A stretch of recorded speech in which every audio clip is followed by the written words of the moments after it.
who do a lot of things, and they go places by walking, by cycling, by rollerblading, by driving, and by bus or by plane. In the world today, we have different types of shopping malls, strip malls. Last winter, I was sort of stuck on this block. We have Ultra Beauty, where there's a lot of wonderful products sold. We have Party City, where you can buy all kinds of things for your celebrations at home. We have PetSmart, where they do have small type of critters, unfortunately snakes, but they also have fish and things like gerbils, or I should say hamsters, really. And occasionally they bring in some different types of pets to sell. At City Trends, you can find a lot of bling, and that's okay, and usually a lot of decent sweatpants for very inexpensive. But at the Dollar Tree, you can find a whole bunch of goods that only cost you basically $1.25 and $1.50 with tax. But the reality is, what we're trying to accomplish is the truth, that these companies pissed all over me for being homeless.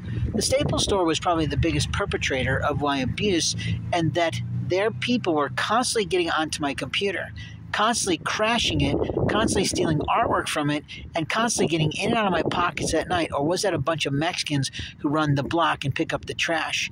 Every time I threw something away, something would come back in my pack. And every single time I bought a set of bungee cords, they would be abused by someone. I didn't like that. This is a block right here of basically 6 stores. There was a Sears store eclectically down the way, but it didn't really make it in any way, and I think it was run by some illegal aliens from foreign countries. Now, down the hall there, you've got a Culver's, which is a nice dining space, and behind it, there's a BW3's and a handful of other types of restaurants and shoe places like Red Wing. And over here, we have a Drury Inn, which is a marvelous place to stay for most people, as well as if you move forward, there's a Chili's, there's a Red Lobster, there's a Fazoli's, and there's a Wendy's. Unfortunately, I'm not allowed to be on that block for the next lifetime of my life. Can you imagine that a local police officer thought that that was okay to do to someone because some little old biddy in a Dollar Tree decided to complain about things going on outside of their store on the block, and some little shitbag bitch from the PetSmart, who was maybe a 20-year-old little Harry Potter witch, thought she should complain and then have her boss come out and physically threaten me. Then they called the police on me. It was offensive. A few weeks later, they came all the way over beyond the block of Best Buy to now the defunct Applebee's, where right now they're putting in a totally ridiculous building that is totally against fire code. I'm pretty sure not one piece of steel in the goddamn place over there. But the reality is it's just beyond the Longhorn Steakhouse.